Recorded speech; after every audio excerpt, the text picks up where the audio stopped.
India's role in the world economic order. With the theme of Vasudhaiva Kutumbakam, we are steering an ambitious, people-centric agenda to address global challenges and to facilitate sustainable economic development.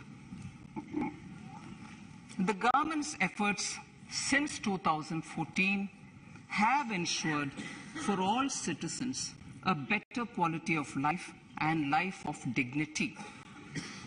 The per capita income has more than doubled to 1.97 lakh rupees. In these 9 years, the Indian economy has increased in size from being 10th to 5th largest in the world. We have significantly improved our position as well as a well-governed and innovative country with a conducive environment for business as reflected in several global indices. We have made a significant progress in many sustainable development goals. The economy has become a lot more formalized as reflected in the EPFO membership, more than doubling to 27 crore and rupees 7,400 crore digital payments of 126 lakh crore rupees through UPI in 2022. The efficient implementation of many schemes with universalization of targeted benefits has resulted in inclusive development. Some of the schemes are 11.7 crore household toilets under Swachh Bharat Mission, which is achieved, 9.6 crore LPG connections under Ujjwala, 220 crore COVID vaccination of 102 crore persons, 47.8 crore PM Jan Dhan bank accounts, insurance cover for 44.6 crore persons under PM Suraksha Bima and PM Jeevan Jyoti Yojana, and cash transfer of 2.2 lakh crores of rupees to 11.4 crore to over 11.4 crore farmers under PM Kisan Samman Nidhi. Our vision for the Amrit Kaal includes technology-driven and knowledge-based economy with strong public finances and a robust financial sector. To achieve this, Jan Bhagidari through Sabka Saath Sabka Prayas is essential. The economic agenda for achieving this vision focuses on three things. First, facilitating ample opportunities for citizens, especially the youth, to fulfill their aspirations.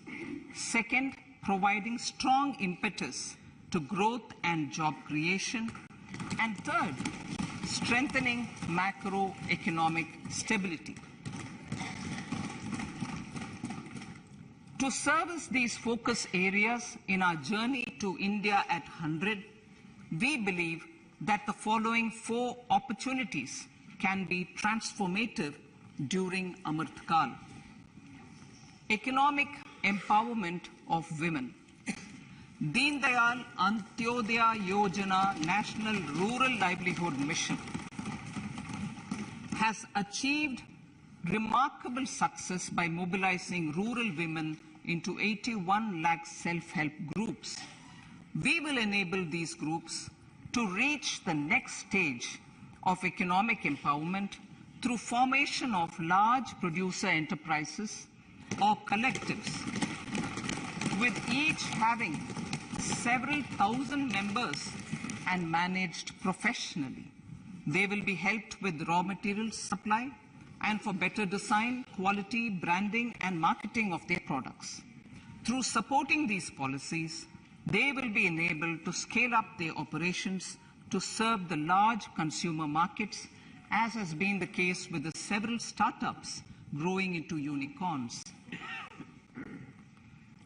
PM Vishwakarma Kaushal Samman, PM Vikas. For centuries, traditional artisans and craftspeople who work with their hands using tools have brought renown for India. They're generally referred to as Vishwakarma. The art and the handicraft created by them represents the true spirit of Atmanirbhar Bharat. For the first time, a package of assistance for them has been conceptualized. The new scheme will enable them to improve the quality, scale, and reach of their products, integrating them with the MSME value chain.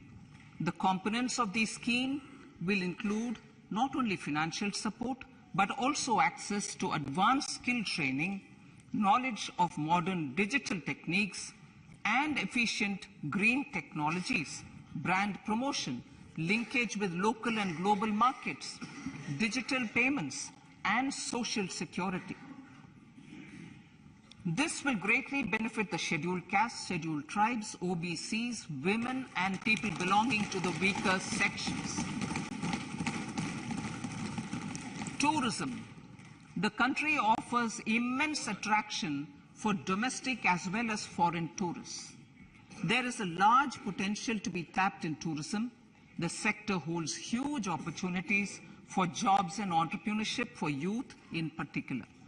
Promotion of tourism will be taken up on mission mode with active participation of states, convergence of government programs, and public-private partnerships. Green growth.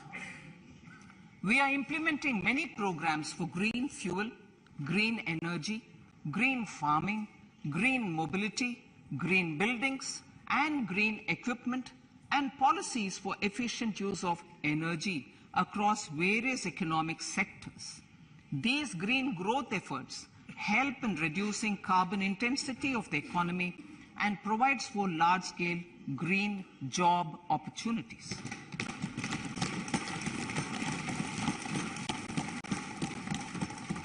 Priorities of this budget. The budget adopts the following 7 priorities. They complement each other and act as the Saptarishi guiding us through the Amritkal. Inclusive development, reaching the last mile, infrastructure and investment, unleashing the potential, green growth, youth power, and financial sector. I now speak on the priority number 1, inclusive development. The government's philosophy of Sabka Saath, Sabka Vikas has facilitated inclusive development covering in specific farmers, women, youth, OBCs, scheduled castes, scheduled tribes, Divyangjan, and economically weaker sections, and overall priority for the underprivileged, Vanchiton ko Variyata. There has also been a sustained focus on Jammu Kashmir, Ladakh, and the Northeast. This budget builds on those efforts. Digital public infrastructure for agriculture. Digital public infrastructure for agriculture will be built as an open source, open standard, and interoperable public good. This will enable inclusive farmer-centric solutions through relevant information services for crop planning and health, improved access to farm inputs, credit and insurance, help for crop estimation, market intelligence, and support for growth of agri-tech industry and startups.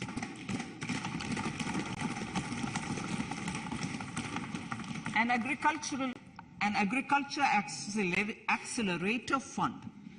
An agriculture accelerator fund will be set up to encourage agri-startups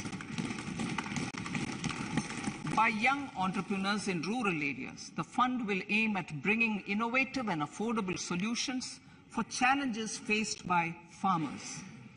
It will also bring in modern technologies to transform agricultural practices, increase productivity and profitability. To enhance the productivity of extra long staple cotton, we will adopt a cluster-based and value chain approach through public-private partnerships. This will mean collaboration between farmers, state and industry for input supplies, extension services and market linkages. We will launch an Atmanirbhar Clean Plant program to boost availability of disease-free, quality planting material for high-value horticultural crops at an outlay of 2,200 crores. Global hub for millets, which are Sri Anna. India is the forefront. India's at the forefront of popularizing millets, whose consumption furthers nutrition, food security, and welfare of farmers, said the Honorable Prime Minister. We are the largest producer and second largest exporter of Sri Anna in the world. We grow several types of Sri Anna, such as Sri Anna Jowar, Sri Anna Ragi, Sri Anna Bajra, Sri Anna Kutu, Ramdana, Kangni, Kutni, Kutki, Kodo, China, and Sama. These have a number of health benefits and have been an integral part of our food for centuries. I acknowledge with pride the huge service done by small farmers in contributing to the health of fellow citizens by growing these Sri Anna. Now, to make India a global hub for Sri Anna, the Indian Institute of Millet Research, ideally Indian Institute of the Sri Anna Research, Hyderabad, will be supported as the center of excellence for sharing best practices, research and technologies at the international level. The agricultural credit target will be increased to 20 lakh crores with focus on animal husbandry, dairy and fisheries. We will launch a new sub-scheme of PM Matsya Sampada Yojana, which is an existing scheme, but we'll launch a new sub-scheme with targeted investment of 6,000 crores to further enable activities of fishermen, fish vendors, and micro and small entrepreneurs, improve value chain efficiencies, and expand the market. For farmers, especially small and marginal farmers and other marginalized sections, the government is promoting cooperative-based economic development model. A new Ministry of Cooperation was formed with a mandate to realize the vision of Sahakar Se Samriddhi.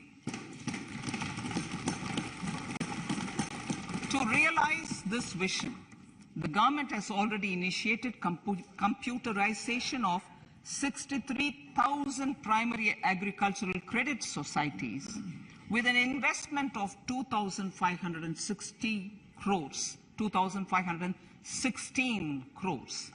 In consultation with all the stakeholders and the states, model bylaws for PACS were formulated, enabling them to become multi-purpose PACS. A national cooperative database is being prepared for countrywide mapping of cooperative societies. With this backdrop, we will implement a plan to set up massive decentralized storage capacity.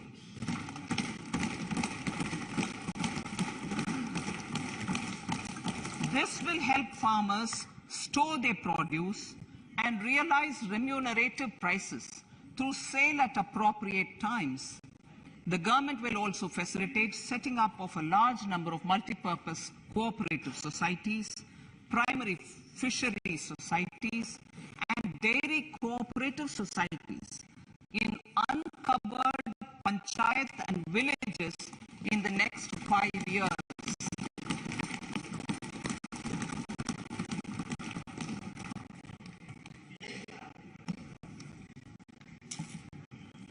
Health, education and skilling. 157 new nursing colleges will be established in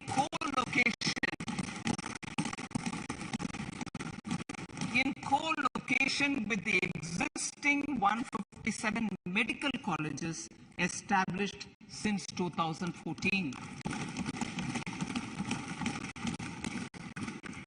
A mission to eliminate sickle cell anemia by 2047 will be launched. It will entail awareness creation, universal screening of 7 crore people in the age group of 0 to 40 years in affected tribal areas, and counseling through collaborative efforts of central ministries and state governments. Facilities in select ICMR labs, Indian Council for Medical Research labs, will be made available for research by public and private medical college faculty and private sector R&D teams for encouraging collaborative research and innovation. A new program to promote research and innovation in pharmaceuticals will be taken up through centers of excellence. We shall also encourage industry to invest in research and development in specific priority areas. Dedicated multidisciplinary courses for medical devices will be supported in existing institutions to ensure availability of skilled manpower for futuristic medical technologies, high-end manufacturing and research. Teachers training. Teachers training will be re-envisioned through innovative pedagogy, curriculum transaction, continuous professional development, dipstick surveys, and ICT implementation.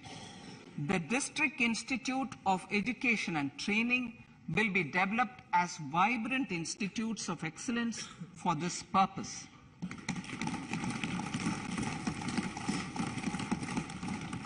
National Digital Library for Children and Adolescents. A National Digital Library for Children and Adolescents will be set up for facilitating availability of quality books across geographies, languages, genres, and levels, and device-agnostic accessibility. States will be encouraged to set up physical libraries for them at panchayat and ward levels and provide infrastructure for accessing the national digital library resources. Additionally, to build a culture of reading and to make up for pandemic time learning loss, the National Book Trust, the Children's Book Trust, and other sources will be encouraged to provide and replenish non-curricular titles in regional languages and in English to these physical libraries. Collaboration with NGOs that work in literacy will also be a part of this initiative to inculcate financial literacy. Financial sector regulators and organizations will be encouraged to provide age-appropriate reading material to these libraries. I move to priority 2, reaching the last mile.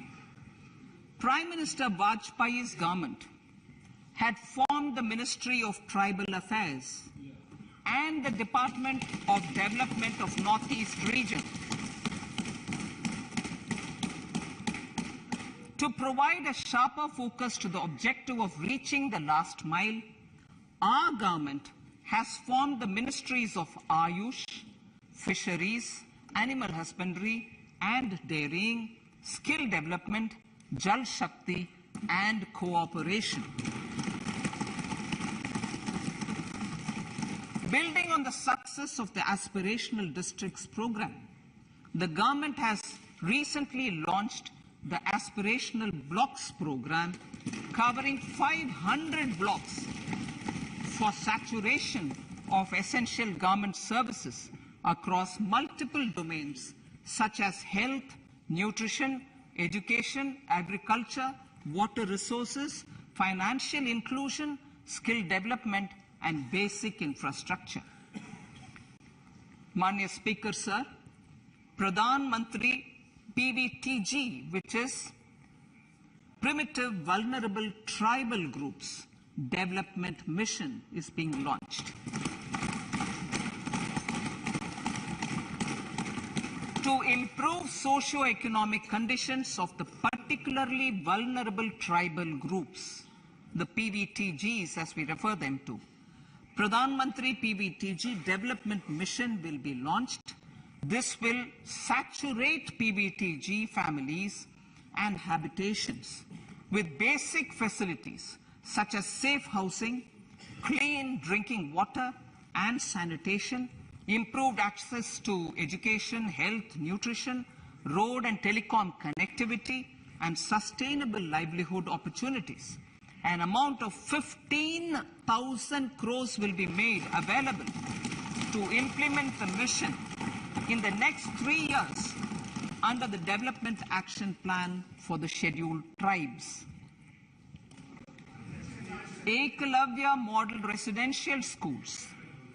In the next 3 years, Center will recruit 38,800 teachers and support staff for the 740 Ekalavya Model Residential Schools, which is serving 3.5 lakh tribal students.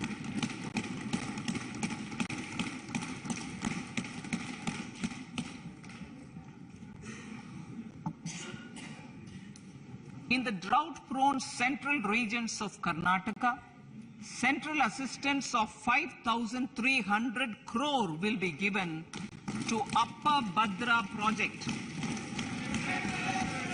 to provide sustainable micro-irrigation and filling up of surface tanks for drinking water. PM Awas Yojana. The outlay for PM Awas Yojana is being enhanced by 66% to over 79,000 crores. Bharat Shared Repository of Inscriptions will be set up in a digital epigraphy museum with digitization of 1 lakh ancient inscriptions in the first stage. Support for poor prisoners. For poor persons who are in prisons and unable to afford the penalty or the bail amount, required financial support will be provided.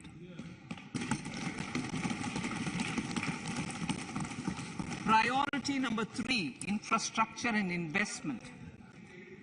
Investments in infrastructure and productive capacity have a large multiplier impact on growth and employment. After the subdued period of the pandemic, private investments are growing again. The budget takes the lead once again to ramp up the virtuous cycle of investment and job creation. Honorable Speaker, sir, the capital investment outlay is being increased steeply for the 3rd year in a row by 33% to 10 lakh crores, which would be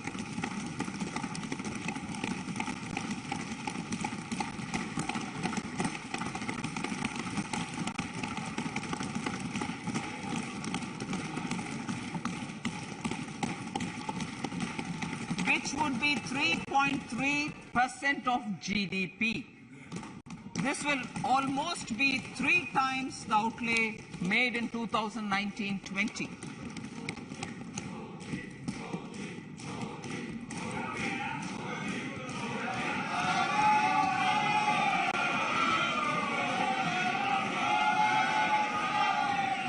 substantial increase in recent years is central to the government's efforts to enhance growth potential and job creation, crowd in private investments, and provide a cushion against global headwinds.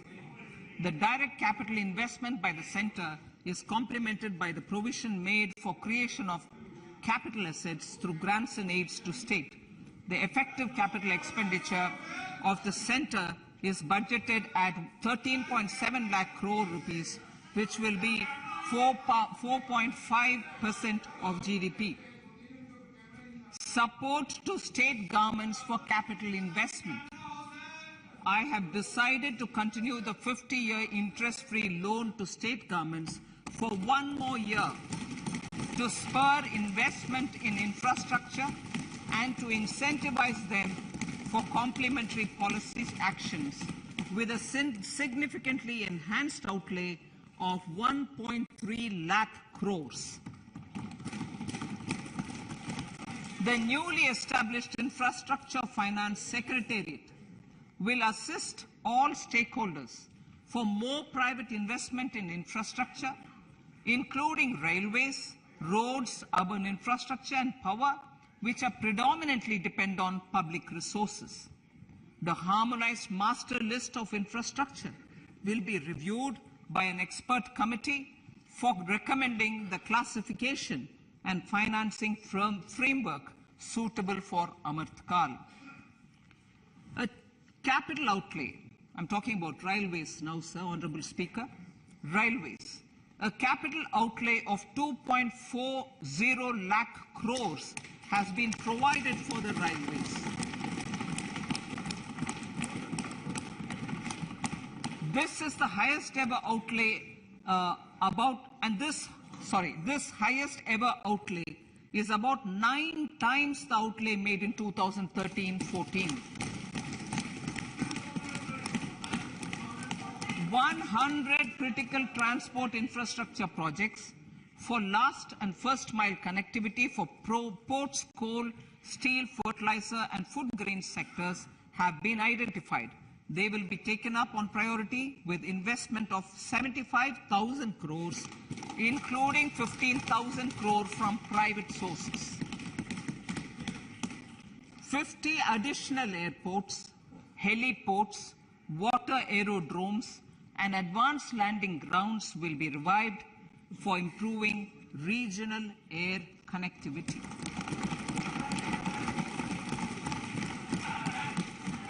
Sustainable cities for tomorrow.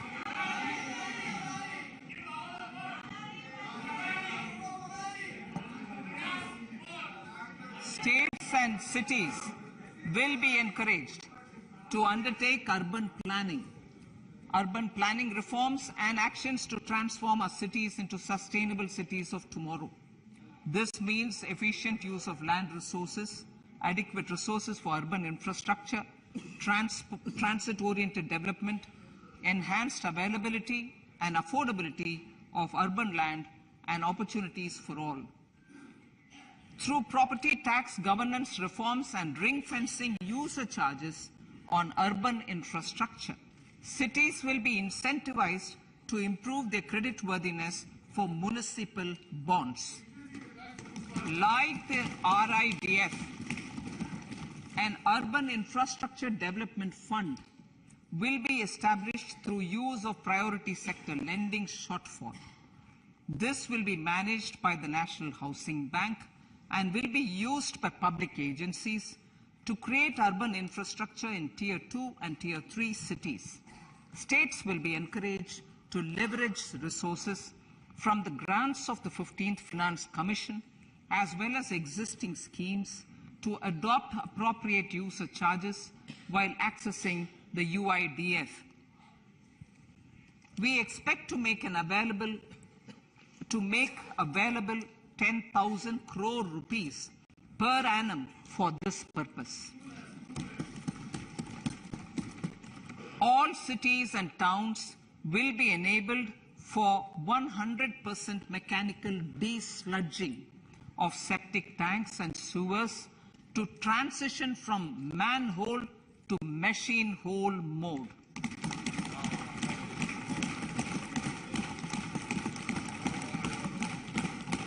enhanced focus will be provided for scientific management of dry and wet waste. Honorable Speaker, sir, our Prime Minister had said, good governance is the key to a nation's progress. Our government is committed to providing a transparent and accountable administration which works for the betterment and welfare of common citizens. Mission Karma Yogi. Under Mission Karma Yogi, centre, states and the union territories are making and implementing capacity building plans for civil servants. The government has also launched an integrated online training platform, I Got Karma Yogi, to provide continuous learning opportunities for lakhs of government employees to upgrade their skills and facilitate people-centric approach. Sir, for enhancing ease of doing business, more than 39,000 compliances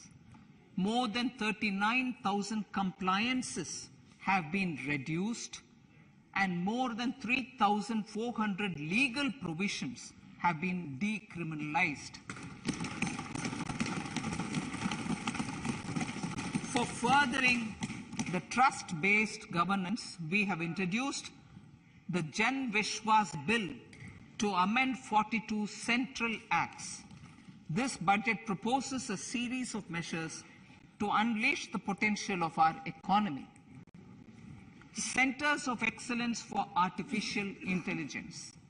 For realizing the vision of Make AI in India and Make AI Work for India, 3 Centers of Excellence for Artificial Intelligence will be set up in top educational institutions. Leading industry players will partner in conducting interdisciplinary research, develop cutting-edge applications, and scalable problem solutions in the areas of agriculture, health, and sustainable cities. This will galvanize an effective AI ecosystem and nurture quality human resources in the field. National Data Governance Policy. To unleash innovation and research by startups and academia, a national data governance policy will be brought out. This will enable access to anonymized data.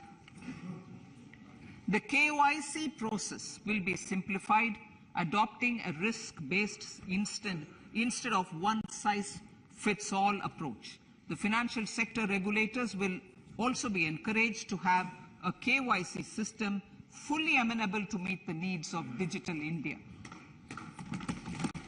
One-stop solution for identity and address updating.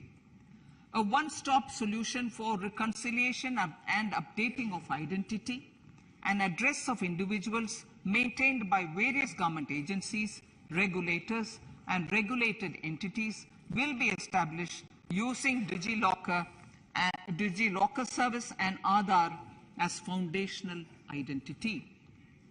Speaker, sir, common business identifier.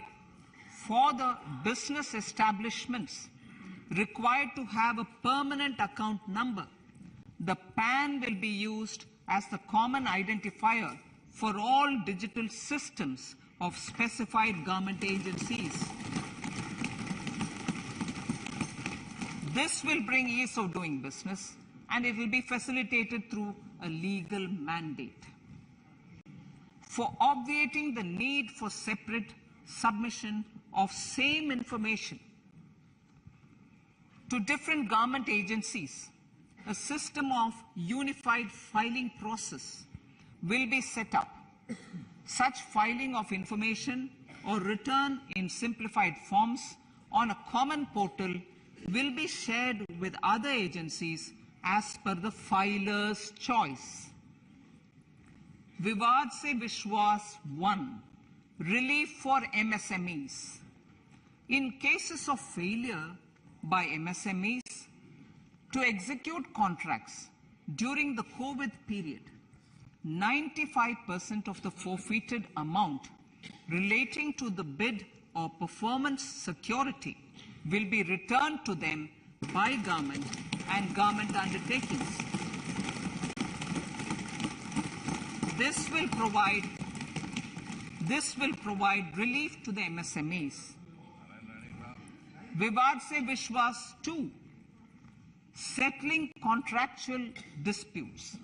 To settle contractual disputes of government and government undertakings, wherein arbitral award is under challenge in a court, a voluntary settlement scheme with standardized terms will be introduced.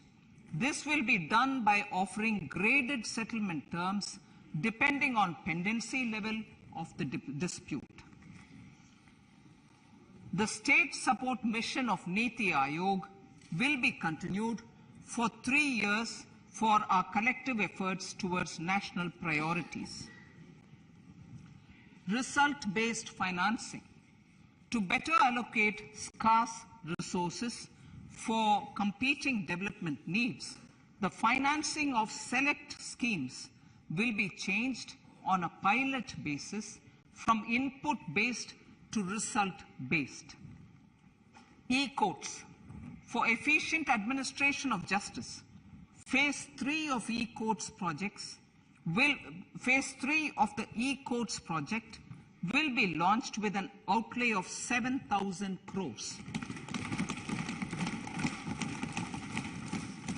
Fintech services in India have been facilitated by our digital public infrastructure, including Aadhaar, PM Jan Dhan Yojana, Video, KYC, India Stack, and UPI.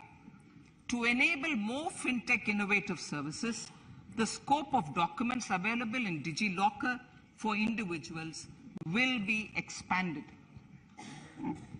An entity, DigiLocker, will be set up for the use by MSMEs, large businesses, and also charitable trusts. This will be towards storing and sharing documents online securely whenever needed with various authorities, regulators, banks, and other business entities. 5G services. 100 labs for developing applications using 5G services will be set up in engineering institutions.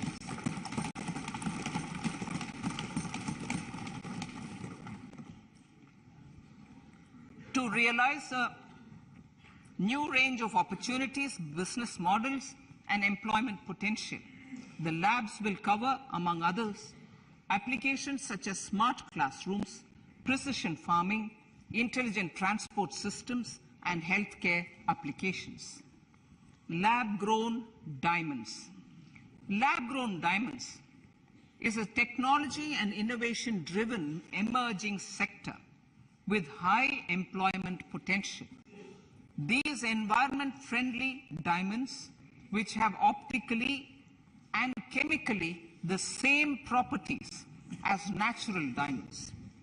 To encourage indigenous production of LGD, lab-grown diamond seeds and machines, and to reduce import dependency, a research and development grant will be provided to one of the IITs for 5 years.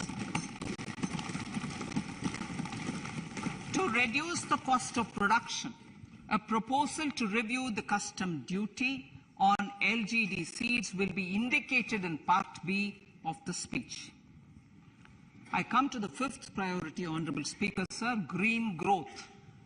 Honorable Prime Minister has given a vision for life or lifestyle for environment to spur a movement of environmentally conscious lifestyle. India is moving forward firmly for the Panchamrit, the net zero carbon emission by 2070 to usher in green industrial and economic transition. This budget builds on our focus on green growth. The recently launched National Green Hydrogen Mission, with an outlay of 19,700 crores, will facilitate transition of the economy to low carbon intensity, reduce dependence on fossil fuel imports, and make the country assume technology and market leadership in this sunrise sector. Our target is to reach an annual production of 5 MMT by 2030. Energy transition. This budget provides for 35,000 crores for priority capital investment towards energy transition and net zero objectives and energy security by Ministry of Petroleum and Natural Gas. To steer the economy on sustainable development path, battery energy storage systems with capacity of 4,000 MWH will be supported with viability gap funding. A detailed framework for pumped storage projects will also be formulated. Renewable energy evacuation. The interstate transmission system for evacuation and grid integration of 13 gigawatt renewable energy from Ladakh will be constructed with investment of 20,700 crores, including central support of 8,300 crores.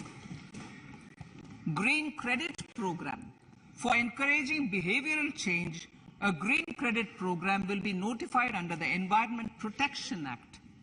This will incentivize environmentally sustainable and responsive actions by companies, individuals, and local bodies, and help mobilize additional resources for such activities.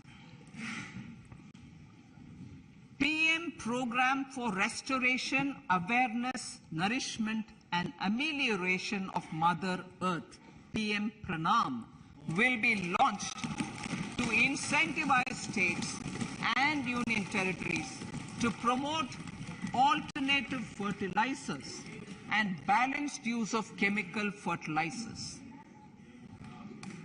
Go Bardhan Scheme.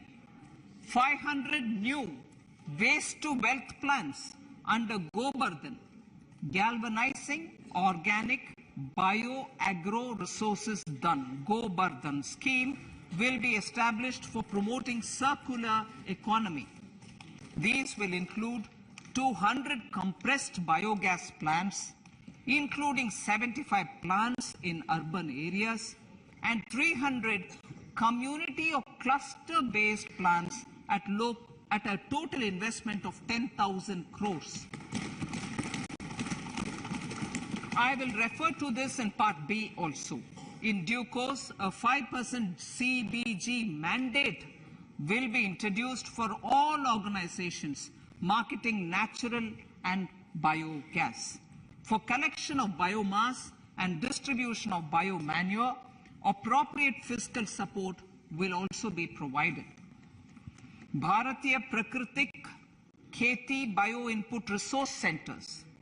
Over the next 3 years, we will facilitate 1 crore farmers to adopt natural farming. For this, Honorable Speaker, 10,000 bio-input resource centers will be set up, creating a national level distributed micro-fertilizer and pesticide manufacturing network. Mishti.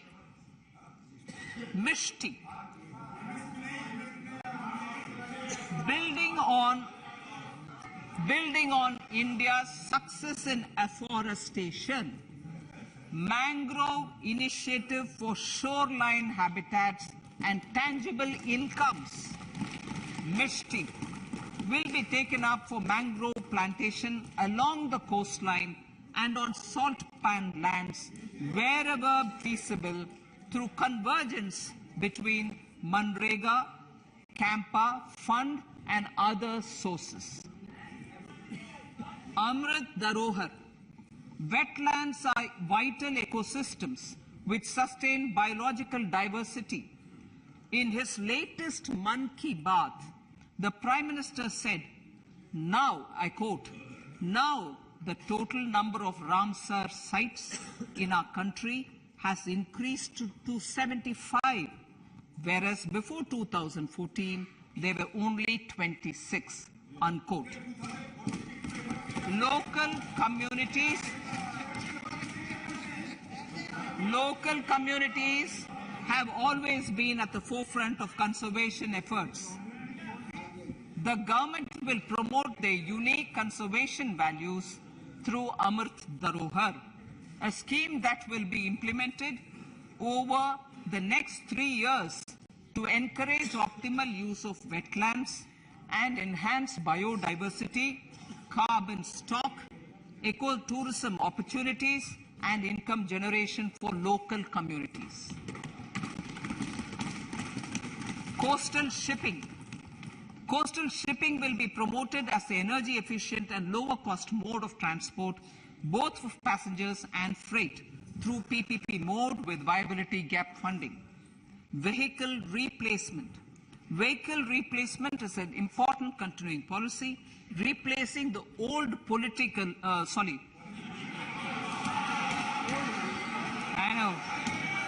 replacing, absolutely, thank you. Replacing old polluting vehicles. Maybe applicable, right? Replacing old polluting vehicles is an important part of greening our economy. In furtherance of the vehicle scrapping policy mentioned in Budget 21-22, I have allocated adequate funds to scrap old vehicles of the central government. States will also be supported in replacing old vehicles and old state ambulances. Honorable Speaker, sir, I move to priority 6, youth power. To empower our youth and help the Amrit PD realize their dreams, we have formulated the National Education Policy, which is very wide in its scope, but one of the things is also to focus on skilling, adopted economic policies that facilitate job creation at scale and have supported business opportunities. Pradhan Mantri Kaushal Vikas Yojana. Pradhan Mantri Kaushal Vikas Yojana 4.0 will be launched to skill lakhs of youth within the next 3 years. On-job training, industry partnership, and alignment of courses with needs of industry will be emphasized. The scheme will also cover new age courses for Industry 4.0 like coding, AI, robotics, mechatronics, IoT, 3D printing, drones, and other soft skills. To skill youth for international opportunities, 30 Skill India international centers will be set up across different states. The digital ecosystem for skilling will be further expanded with the launch of a unified Skill India digital platform for enabling demand-based formal skilling, linking with employers including MSMEs, and facilitating access to entrepreneurship schemes. To provide stipend support to 47 lakh youths in 3 years, direct benefit transfer under a pan-India national apprenticeship promotion scheme will be rolled out. Tourism. Honorable Speaker, sir, with an integrated and innovative approach, at least 50 destinations will be selected through challenge mode. In addition to aspects such as physical connectivity, virtual connectivity, tourist guides, high standards for food streets, and tourist security, all the relevant aspects would be made available on an app to enhance tourist experience. Every destination would be developed as a complete package. The focus of development of tourism would be on domestic as well as foreign tourists.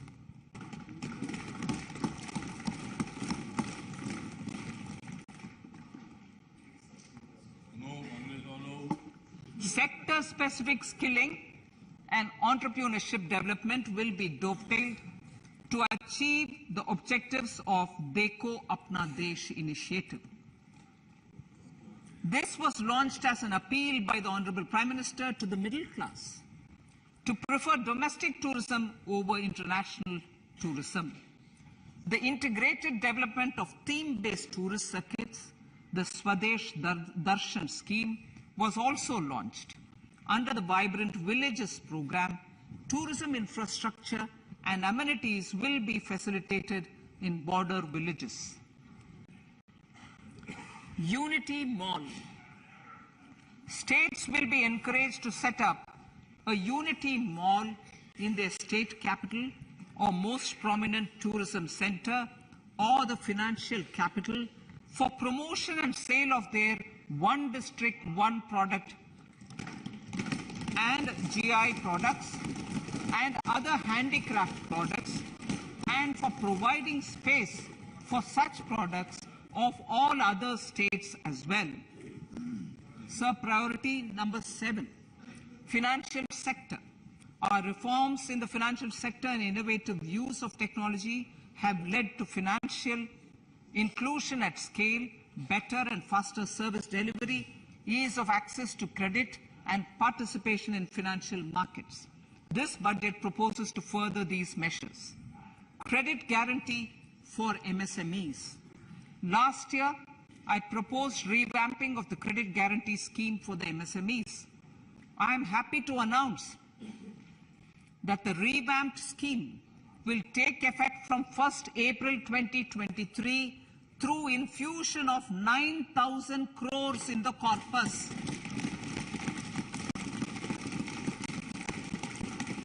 This will enable additional collateral-free guaranteed credit of 2 lakh crores of rupees.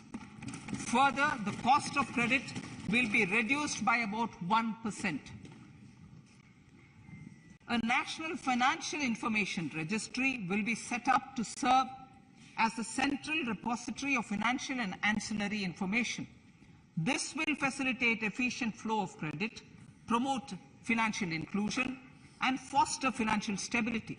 A new legislative framework will govern this credit public infrastructure and will be designed in consultation with the RBI. To meet the needs of Amritkal and to facilitate optimum regulation in the financial sector, public consultation, as necessary and feasible, will be brought to the process of regulation making and issuing subsidiary directions. To simplify, to ease, and to reduce cost of compliance, financial sector regulators will be requested to carry out a comprehensive review of existing regulations. For this, they will consider suggestions from public and regulated entities. Time limits to decide the application under various regulations will also be laid down. Honorable Speaker, sir, to enhance business activities in GIFT IFSC, the following measures will be taken. Delegating powers under the SEZ Act to the IFSCA to avoid dual regulation. Setting up a single window IT system for registration and approval of IFSCA, SEZ authorities, GSTN, RBI, SEBI, and IRDAI. Permitting acquisition financing by IFSC banking units of foreign banks. Establishing a subsidiary of Exim Bank for trade refinancing. Amending IFSCA Act for statutory provisions for arbitration, ancillary services, and avoiding dual regulation under the SEZ Act, and recognizing offshore derivative instruments as valid contracts. Honorable Speaker, sir, data embassy. For countries looking for digital continuity solutions, we will facilitate setting up of their data embassies in GIFT IFSC.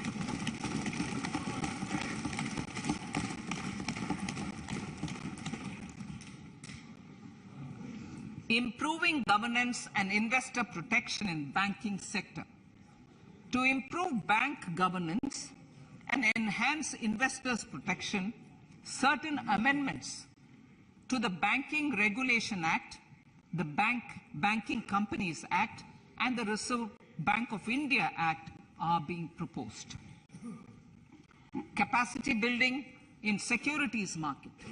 Honorable Speaker, sir, to build capacity of functionaries and professionals in the securities market, SEBI will be empowered to develop, regulate, maintain, and enforce norms and standards for education in the National Institute of Securities Markets and to recognize award of degrees, diplomas, and certificates. A central processing center will be set up for faster response to companies through centralized handling of various forms filed with field officers under the Companies Act. Reclaiming of shares and dividends. For investors to reclaim unclaimed shares and unpaid dividends from the Investor Education and Protection Fund Authority with ease, from the Investor Education and Protection Fund Authority with ease, an integrated IT portal will be established. Digital payments continue to find wide acceptance. In 2022, they show an increase of 76% in transactions and 91% in value. Fiscal support for this digital public infrastructure will continue in 2023-2024. Azadi Ka Amrit Mahotsav, Mahila Samman Bachat Patra. For commemorating Azadi Ka Amrit Mahotsav, a one-time new small savings scheme, Mahila Samman Savings Patra or Savings Certificate, Mahila Samman Savings Certificate will be made available for a 2-year period up to March 2025. This will offer deposit facility up to 2 lakh in the name of a woman or girls for a tenure of 2 years at fixed interest rate of 7.5% with partial withdrawal option. Senior citizens. The maximum deposit limit for senior citizens savings scheme will be enhanced from 15 lakh to 30 lakhs of rupees. The maximum deposit limit for monthly income account scheme will be enhanced from 4.5 lakh to 9 lakh for single account and from 9 lakh to 15 lakh for joint account. Honorable Speaker, sir, fiscal management. 50 years interest-free loan to states. The entire 50-year loan to states has to be spent on capital expenditure within 2023-24. Most of this will be at the discretion of the states, but a part will be conditional on states increasing their actual capital expenditure. Parts of the outlay will also be linked to or allocated for the following purposes: scrapping old government vehicles, urban planning reforms and actions, financing reforms in urban local bodies to make them creditworthy for municipal bonds, housing for police personnel above or as part of the police station, constructing unity malls, children and adolescent libraries and digital infrastructure, and state share of capital expenditure of central schemes. Honorable Speaker, sir, fiscal deficit of states. States will be allowed a fiscal deficit of 3.5% of GSDP, of which 0.5% will be tied to power sector reforms. Revised estimates 2022 to 2023. The revised estimate, Honorable Speaker, sir, of the total receipts other than borrowing is 24.3 lakh crores, of which the net tax receipts are 20.9 lakh crores. The revised estimate of the total expenditure is 41.9 lakh crores of rupees, of which the capital expenditure is about 7.3 lakh crores. The revised estimate of the fiscal deficit is 6.4% of GDP, adhering to the budget estimate. So budget estimates of 2023-24. Coming to 2023-24, the total receipts other than borrowings and the total expenditure are estimated at 27.2 lakh crores and 45 lakh crores respectively. The net tax receipts are estimated at 23.3 lakh crores. The fiscal deficit is estimated to be 5.9% of the GDP. In my budget speech for 21-22, I had announced that we plan to continue the path of fiscal consolidation, reaching a fiscal deficit of below 4.5% by 2025-26, with a fairly steady decline over the period. We have adhered to this path, and I reiterate my intention to bring the fiscal deficit below 4.5% of GDP by 2025-26. To finance the fiscal deficit in 2023-24, the net market borrowings from dated securities are estimated at 11.8 lakh crores. The balance financing is expected to come from small savings and other sources. The gross market borrowings are estimated at 15.43 lakh crores of rupees. Honorable Speaker, sir, I now move to Part B.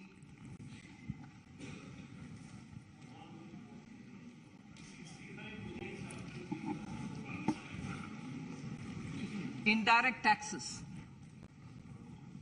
My indirect tax proposals will aim to promote exports, boost domestic manufacturing, enhance domestic value addition, encourage green energy and mobility. A simplified tax structure with fewer tax rates helps in reducing compliance burden and improving tax administration. I propose to reduce the number of basic customs duty rates on goods other than textiles and agriculture from 21 to 13. As a result, there are minor changes in the basic custom duties, cesses and surcharges on some items including toys, bicycle, automobiles and naphtha.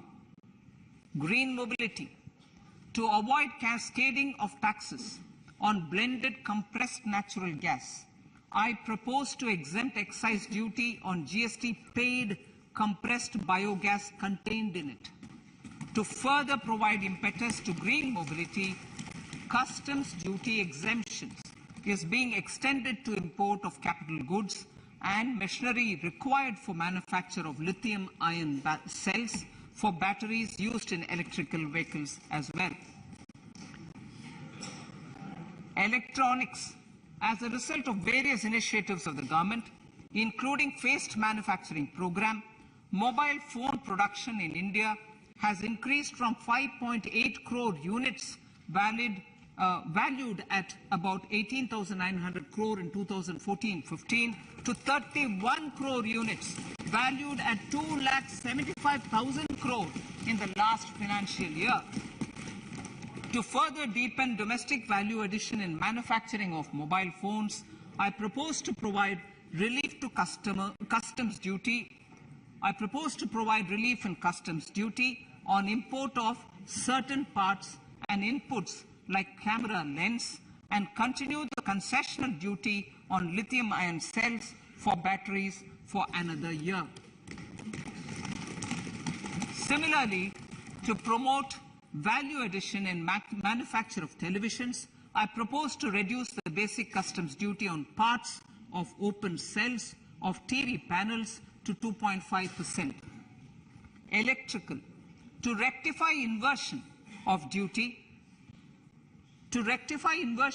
structure and encourage manufacturing of electric kitchen chimneys, the basic custom duty on electric kitchen chimney is being increased from 7.5% to 15%, and that on heat coils for these is proposed to be reduced from 20% to 15%. Chemicals and petrochemicals. Denatured ethyl alcohol is used in chemical industry. I propose to exempt basic customs duty on it. This will also support the ethanol blending program and facilitate an endeavor for energy transition. Basic customs duty is also being reduced on acid-grade fluorospar from 5% to 2.5% to make the domestic fluorochemicals industry competitive. Further, the basic customs duty on crude glycerin for use in manufacture of epichlorohydrin is proposed to be reduced from 7.5% to 2.5%.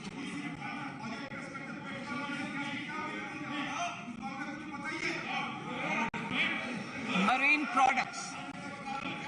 In the last financial year, marine products recorded the highest export growth, benefiting farmers in the coastal states of the country. To further enhance the export competitiveness of marine products, particularly shrimps, duty is being reduced on key inputs for domestic manufacture of shrimp feed. India is a global leader, as I said in Part A, in cutting and polishing of natural diamonds, contributing about 3/4 of the global turnover by value. With the depletion of deposits of natural diamonds, the industry is moving towards lab-grown diamonds, and it holds huge promise. To seize this opportunity, I propose to reduce the basic customs duty on seeds used in their manufacture.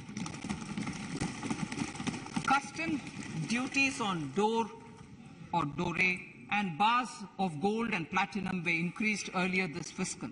I propose to increase the duties on articles made therefrom to enhance the duty differential. I also propose to increase the import duty on silver doors, bars and articles to align them with that on gold and platinum. To facilitate availability of raw materials for the steel sector, exemptions from basic custom duty on raw materials for manufacture of CRGO steel, ferrous scrap and nickel cathode is being continued. Similarly, the concessional BCD of 2.5% on copper scrap is also being continued to ensure the availability of raw materials for secondary copper producers who are mainly in the MSME sectors. Compounded rubber. The basic custom duty rate on compounded rubber is being increased from 10% to 25% or 30 kg, whichever is lower, at par with that of natural rubber other than latex, to curb circumvention of duty. Cigarettes. National calamity contingent duty on specified cigarettes was last revised 3 years ago. This is proposed to be revised upwards by about 16%. Direct taxes. I now come to my direct tax proposals. Honorable Speaker, these proposals aim to maintain continuity and stability of taxation, further simplify and rationalize various provisions to reduce the compliance burden, promote the entrepreneurial spirit, and provide tax relief to citizens. It has been constant endeavor of the Income Tax Department to improve taxpayers' services by making compliance easy and smooth. Our taxpayers portal received a maximum of 72 lakh returns in a day, processed more than 6.5 crore returns this year. Average processing period reduced from 93 days in financial year 13-14 to 16 days only now. And 45% of the returns were processed within 24 hours. We intend to further improve this, roll out the next generation common IT return form for taxpayer convenience, and also plan to strengthen the grievance redressal mechanism. MSMEs and professionals. MSMEs are growth engines of our economy. Micro enterprises with turnover up to 2 crore of rupees and certain professionals with turnover of up to 50 lakh rupees can avail the benefit of presumptive taxation. I propose to provide enhanced limits of 3 crore and 75 lakh respectively to the taxpayers whose cash receipts are no more than 5%. Whose cash receipts are no more than 5%. Moreover, to support MSMEs in timely receipt of payments, I propose to allow deduction for expenditure incurred on payments made to them only when payment is actually made. Cooperation. Cooperation is a value to be cherished. In realizing our Prime Minister's goal for Sehkar Se Samriddhi and his resolve to connect the spirit of cooperation with the spirit of Amrit Kal, in addition to the measures proposed in Part A, I have a slew of proposals for the cooperation sector. First, new cooperatives that commence manufacturing activities till 2024, 31st March, shall get the benefit of a lower tax rate of 15%, as is presently available to new manufacturing companies. Secondly, I propose to provide an opportunity to sugar cooperatives to claim payments made to sugarcane farmers for the period prior to the assessment year 2016-17 as expenditure. This is expected to provide them a relief of almost 10,000 crores. Thirdly, I am providing a higher limit of 2 lakh per member for cash deposits to loans in cash by primary agricultural cooperative societies and primary cooperative agriculture and rural development banks. I repeat that. Thirdly, I am providing a higher limit of 2 lakh per member for cash deposits to and loans in cash by primary agricultural cooperative societies and primary cooperative agricultural and rural development banks. Similarly, a higher limit of 3 crore for TDS on cash withdrawal is being provided to cooperative societies. Startups.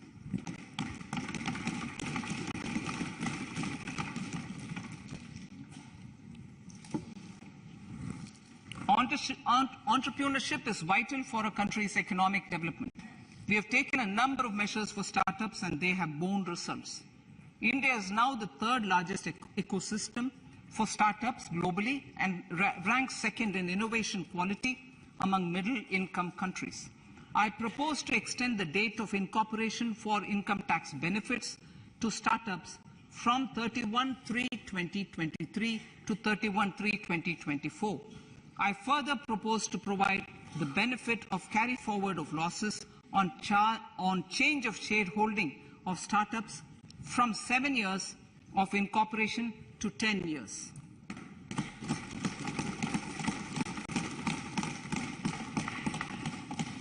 To reduce the pendency of appeals at commissioner level, I propose to deploy about 100 joint commissioners for disposal of small appeals. We shall also be more selective in taking up cases for scrutiny of returns already received this year. Better targeting of tax concessions. For better targeting of tax concessions and exemptions, I propose to cap deduction from capital gains on investment in residential house under Section 54 and Section 54F to 10 crores. Another proposal with similar intent is to limit income tax exemption from proceeds of insurance policies with very high value. Rationalization. Honorable Speaker, sir, there are a number of proposals relating to rationalization and simplification. Income of authorities, boards, and commissions set up by statutes of union or state for the purpose of housing, development of cities, towns and villages, and regulating and developing an activity or matter is proposed to be exempted from income tax. Other major measures in this direction are removing the minimum threshold of 10,000 for TDS and clarifying taxability relating to online gaming, not treating conversion of gold into electronic gold receipts and vice versa as capital gains, reducing the TDS rate from 30% to 20% on taxable portion of EPF withdrawals in non-PAN cases, and taxation on income for market-linked debentures. Other major proposals in the finance bill relate to the following: extension of period of tax benefits to funds relocating to IFSC, GIFT City till 31/3/2025, decriminalization under Section 276A of the Income Tax Act, allowing carry forward of losses on strategic disinvestment, including that of IDBI Bank, and providing EEE status to Agnivir Fund. Personal income tax.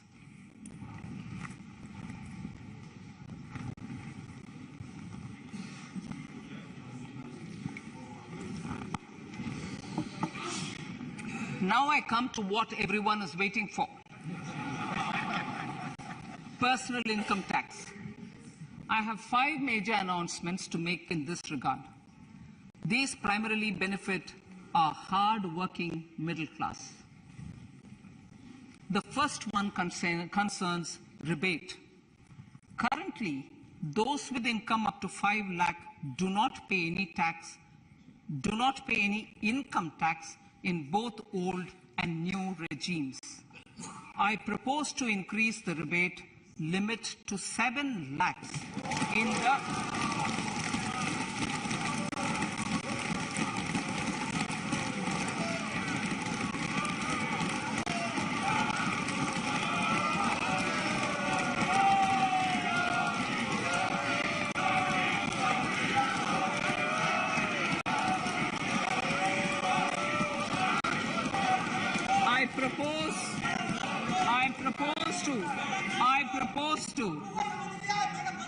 I propose to increase the rebate limit to 7 lakh in the new tax regime. Thus, persons in the new tax regime with income up to 7 lakhs will not have to pay any tax at all. The second proposal relates to middle-class individuals. I had introduced in the year 2020 the new personal income tax regime with 6 income slabs starting from 2.5 lakh. I propose to change the tax structure in this regime by reducing the number of slabs to 5 and increasing the tax exemption limit to 3 lakhs. The new tax rates are 0 to 3 lakh, nil. 3 to 6 lakhs, 5%. 6 to 9 lakhs, 10%.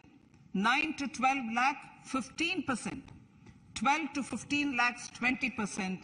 And above 15 lakhs, 30%. This will provide major relief to all taxpayers in the new regime. An individual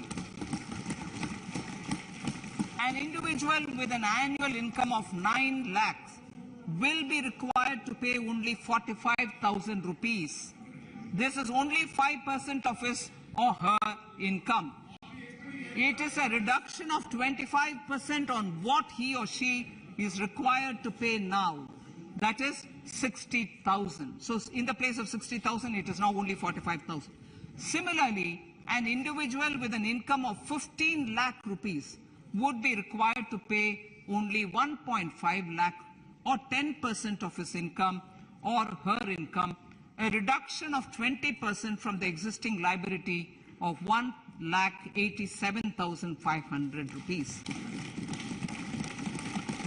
My third proposal is for the salaried class and the pensioners, including family pensioners, for whom I propose to extend the benefit of standard deduction to the new tax regime. Each salaried person with an income of 15.5 lakh rupees or more will thus stand to benefit by 52,500 rupees. My fourth announcement in personal income tax is regarding the highest tax rate, which in our country is 42.74%. This is among the highest in the world. I propose to reduce the highest surcharge rate from 37% to 25% in the new tax regime.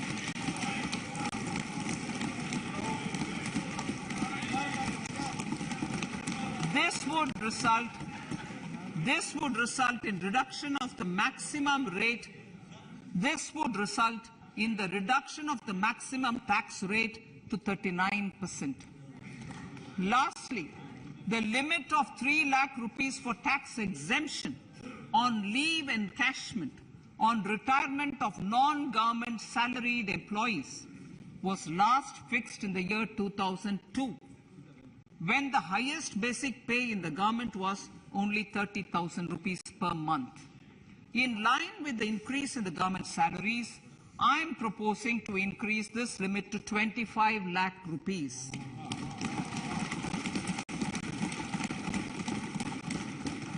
We are also making the new income tax regime as the default tax regime. However, citizens will continue to have the option to avail the benefit of the old tax regime. Apart from these, I am also making some other changes as given in the annexure. As a result of these proposals, revenue of about 38,000 crore to 37,000 crore in direct taxes and rupees 1,000 crore in indirect taxes will be foregone, while revenue of about 3,000 crore will be additionally mobilized. Thus, the total revenue foregone is about 35,000 crores annually. Honorable Speaker, sir, with these words, I commend the budget to this august House.